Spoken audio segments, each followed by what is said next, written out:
नमस्कार दोस्तों, मैं राघवेंद्र दुबे आज एक ऐसे मसले पर चर्चा करने आया हूं।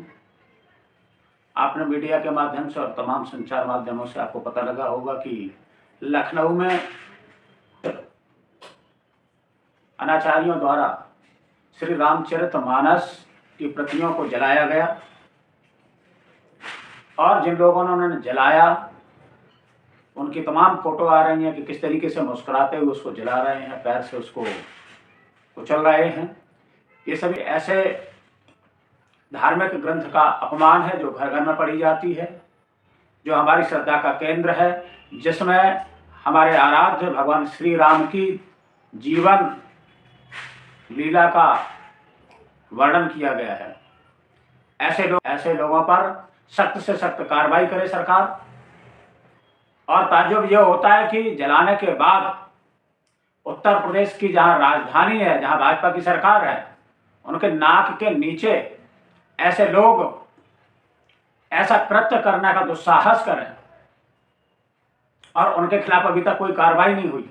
ऐसे लोगों के खिलाफ सख्त कार्रवाई होनी चाहिए, क्योंकि वैसे तो हो जाता तो उनके खिलाफ कार्रवाई नहीं होती है। किसने उन्हें यह अधिकार दिया है कि वह तमाम 100 करोड़ लोगों की आस्थाओं के साथ खिलवाड़ करें?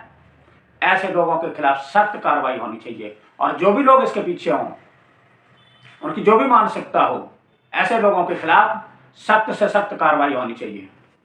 कि जो उनके मन में जहर भरा, जिस तरीके से उनके मन की कुंठा है और वो बिना किसी वजह के ऐसे धार्मिक ग्रंथ जो 500 साल पहले लिखा गया, अब ऐसी कौन सी दिक्कत आ गई कि जो उस पर चर्चा हो रही? क्यों चर्चा नहीं हो रही है कि जो बेरोजगारी है उस पर चर्चा हो, कि लोग पढ़ लिख करके जो युवा आ रहे हैं उनको रोजगार नहीं मिल रहा है, दर दर की ठोकरें खा रहे हैं, किसानों की हालत खराब है और तमाम मुद्दे, स्वास्थ्य सेवाएं बद से बदतर हैं, शिक्षा व्यवस्था पर बात होनी चाहिए।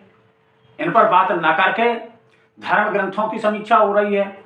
जो लोगों का मानना, कहते हैं कि धर्म ग्रंथ जो है वो तर्क का विषय नहीं है, वो तो मानने का विषय है, श्रद्धा का विषय है। और श्रद्धा का जो विषय हो उस पर इस तरीके की टिप्पणी करना और इस तरीके का आचरण करना कि एक पहले बयान आया, उसका अपमान किया गया, इसके बाद और एक कदम आगे बढ़ करके श्री रामचरितमानस जैसे पवित्र ग्रंथ को जलाने का भी काम होने लगा इस देश में।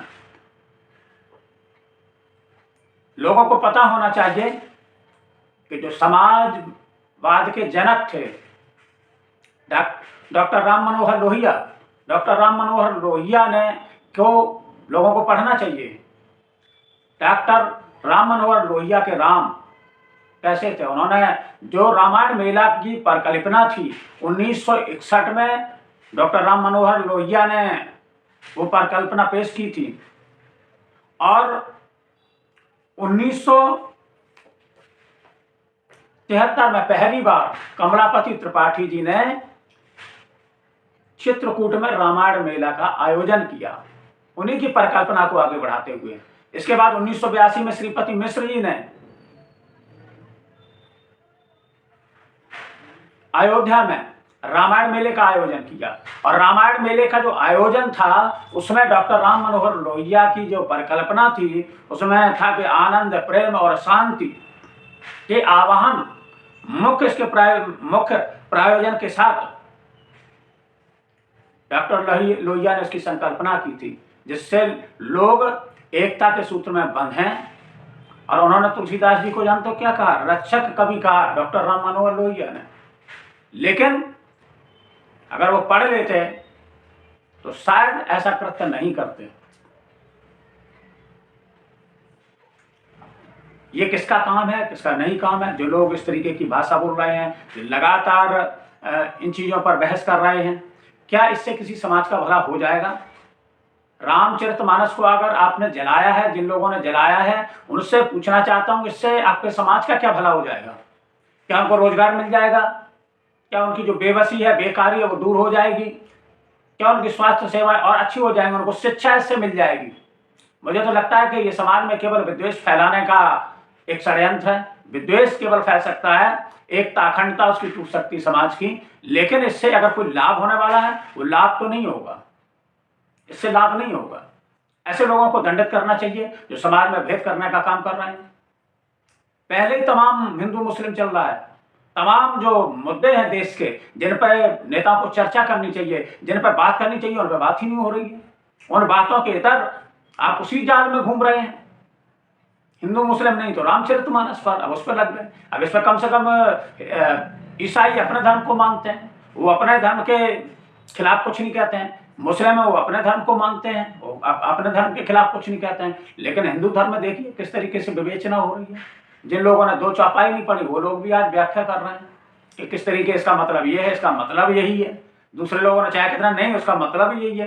तो जो लोग इस तरीके से, जिनकी धारणा है, उनकी क्या धारणा है मेरे समझ में नहीं आ रही है। तो वो ऐसा वोट बैंक के लिए कर रहे हैं, राजनीति के लिए कर रहे हैं। अगर राजनीति के लिए कर रहे हैं तो ये बहुत ही मैं कहूँ कि घटिया सोच है। ऐसे लोग अपने लिए खुद कब्र तैयार कर रहे हैं।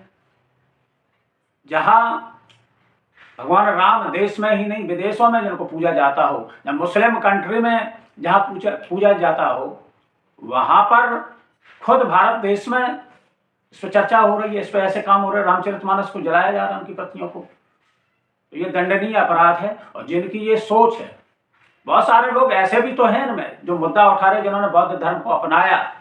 और बौद्ध धर्म अपनाने के बाद आप दूसरे धर्मों में क्यों बुराई ढूंढ रहे हैं, दूसरे धर्मों में क्यों इस तरीके से दखलंदाजी कर रहे हैं? ये केवल नुकसान करने आए हैं। ऐसे लोग हैं जो नुकसान कर रहे हैं, जिनको समाज के एकीकरण से लेना देना नहीं है। वो अपना किसी भी तरीके से अपना राजनीतिक हित साधना चाहते हैं। मुझे लगता है कि ये सोच ठीक नहीं है, ऐसी सोच को बदलना चाहिए। और रामचरितमानस सबके मस्तिष्क में है, रामचरितमानस सबके हृदय में, सबके कंठ में, सबको कंठस्थ याद है। बहुत सारे विद्वान हैं जैसे कंठस्थ याद है। आप उसको जला के थोड़ी खत्म कर सकते हैं।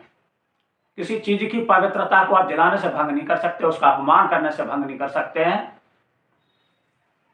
ये रामचरितमानस सबको एक धागे में पिरो करके चलती है। रामचरितमानस है जहां भाई से भाई का प्रेम।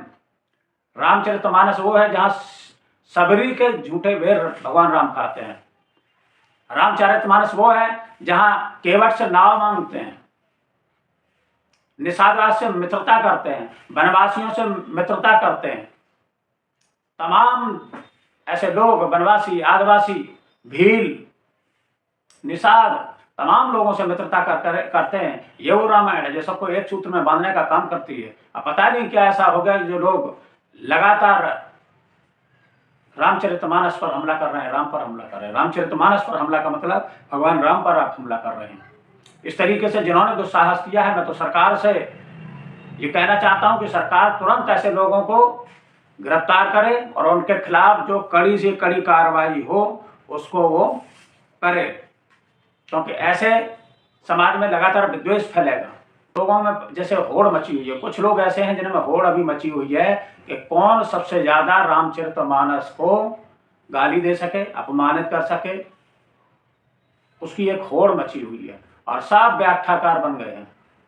जिन्होंने कभी ज्यादा पढ़ा नहीं, जिन्होंने कभी रामचरितमानस को देखा नहीं, वो भी 4-6 चौपाई अब याद करके और उन्होंने भी व्याख्या शुरू कर दी। देखिए अपमान कर दिया। डॉक्टर अम्बेडकर ने जो संविधान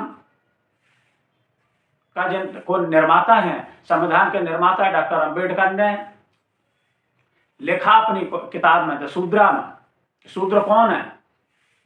उन्होंने लिखा कि जो शेड्यूल कास्ट है और जो वेदों में वर्णित शूद्र हैं वो नहीं है, वो अलग है।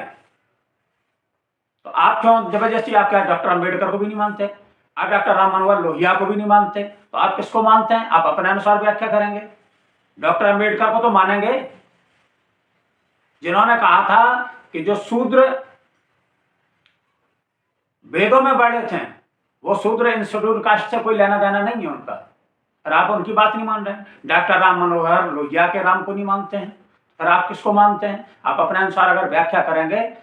हमें ऐसे लोगों से यही कहना चाहेंगे कि ऐसे मसलों को छोड़ करके देश की उन्नति के लिए, देश के विकास के लिए ऐसे मुद्दों को लेकर के आए जिससे गरीबों का, पिछड़ों का, दलितों का और सभी का भला हो। ना कि ऐसे मुद्दे लेकर के आए जिनका कोई लेना देना नहीं है, सिर्फ समाज को बांटने का काम करेगा। ये विचार लगातार चलते रहेंगे, हम विचारों पर अड़े और विचारों पर लोग कहते हैं कि हम जब तक न्याय नहीं मिल जाएगा। तो भाई न्याय क्या है?